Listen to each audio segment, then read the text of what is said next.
રામ રામ ખેડૂત મિત્રો, હું પારસ પટેલ આપણી યુટ્યુબ ચેનલ સૌરાષ્ટ્ર માર્કેટમાં તમારું હાર્દિક સ્વાગત કરું છું. તો ખેડૂત મિત્રો, આ વિડીયોમાં આપણે જાણીશું ગોંડલ માર્કેટના આજના ભાવ શું રહ્યા.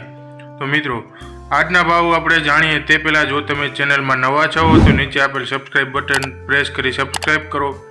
તો મિત્રો, ઘણા મિત્રો સબસ્ક્રાઈબ કરતા નથી. તમારા એક સબસ્ક્રાઈબથી અમને ઘણો સપોર્ટ મળે છે, તો સબસ્ક્રાઈબ કરવાનું ભૂલાય નહીં. તો મિત્રો, આજના ભાવ આ પ્રમાણે રહ્યા હતા.